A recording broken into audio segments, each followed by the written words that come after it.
Play, to me, a four-letter word, symbolizes to me freedom. Freedom, and that is freedom from routine, of schooling, of studying, doing the regular things.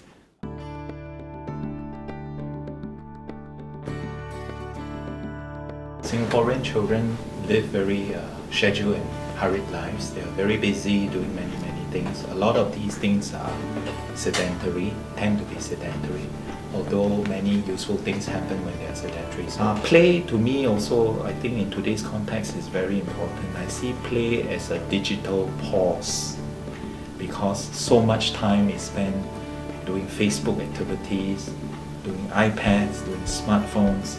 So it's digital pause and the time for the child to do things in a natural setting, interacting with real people in a real time and space.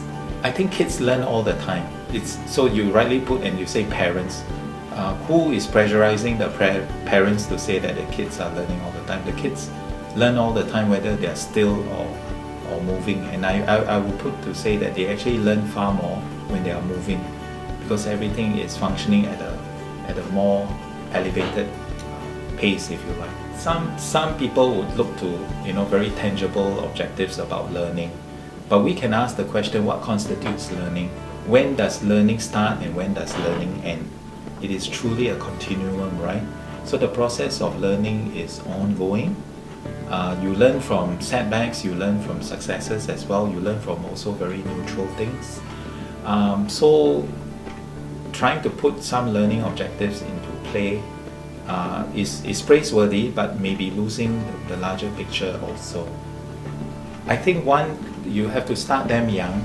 There is a wise saying by a saint, 14th century, who says, "Give me a child till he is 7 and I will show you the man." What that means is that the habits of adulthood form very early on in the formative years of somebody growing up.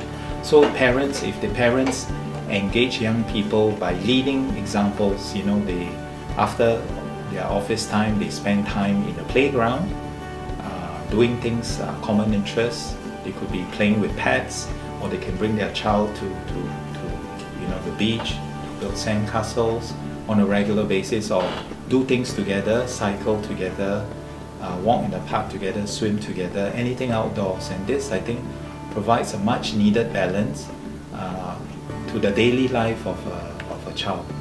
The guidelines for physical activity saying that young people should have, these are pre-primary children, should have up to at least 2 hours of structured activities and up to several hours of unstructured play activities on the child's terms.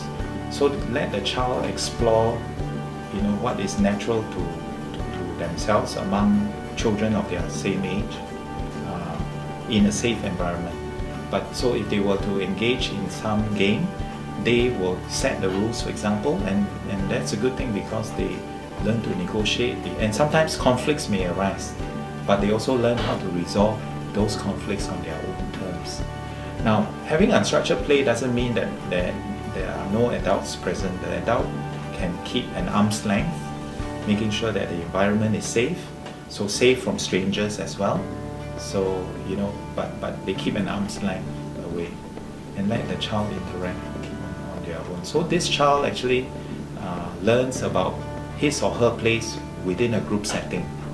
And we know that in real life, apart from interacting with parents and significant others, children have to interact with their own peers.